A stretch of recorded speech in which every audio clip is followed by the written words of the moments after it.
नमस्कार. आपण आज बागायत ड्रीप इरिगेशन मध्ये जो फिल्टर वापरत होतो तो फिल्टर अशा प्रकारचा हो. त्याला स्क्रीन फिल्टर म्हणायचं. हा दर तासाला 2 तासाला हा चोपअप होत होता. हा चोपअप व्हायला नंतर आपण हा मोठा फिल्टर आणला जो 50 ते 60 हजार लिटर पाणी जातोय म्हणून. हा पण 2-3 तासाला चोपअप होत होता.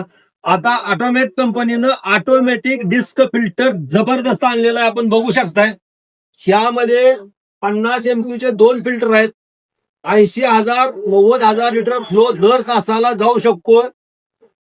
माणसात जसं हृदय महत्वाचं आहे तसं ड्रीप सिस्टीम मध्ये हे फिल्टर महत्वाचं आहे. फिल्टर जर चांगला असेल तर आपली ड्रीप वर्षानुवर्ष चालेल. विहिरीतला काडी कचरा, पालापाचोळा, शेवाळ, घाण पाणी, माती, गिरू जे काय असेल ते ऑटोमॅटिक फ्लश करते. ही सिस्टीम कशी चालते? 2 प्रकारे चालते. प्रेशर बेस पण आहे. इनलेट आउटलेट मधला प्रेशर अर्धा केजीचा फरक पडल्यानंतर ऑटोमॅटिक हा फ्लश मोडला जातो. आणि दुसरी सिस्टीम हा कंट्रोलर आहे. हा कंट्रोलर ऑटोमॅटिक निर्णय देतो. दर तासाला 2 तासाला आपण जसं सांगत तसं तो निर्णय देतो. फ्लशिंग सिस्टीम एकदम छान होते. आणि ज्या वेळेला पुढचे प्लॉट जर बंद असतील तर हा PRV कंपनीने दिलेला आहे.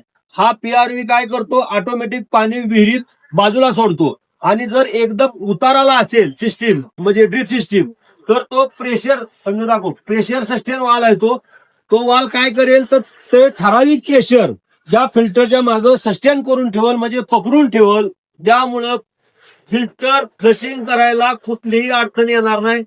अत्याधुनिक टेक्नॉलॉजीचा फिल्टर आहे. आपण एकदा यूज करा. आपल्याला पाहिजे असेल तर माझा नंबर आहे 97 67 44 75 55. KK अॅग्रो सर्व्हिसेस मोहोळला भेट द्या. धन्यवाद.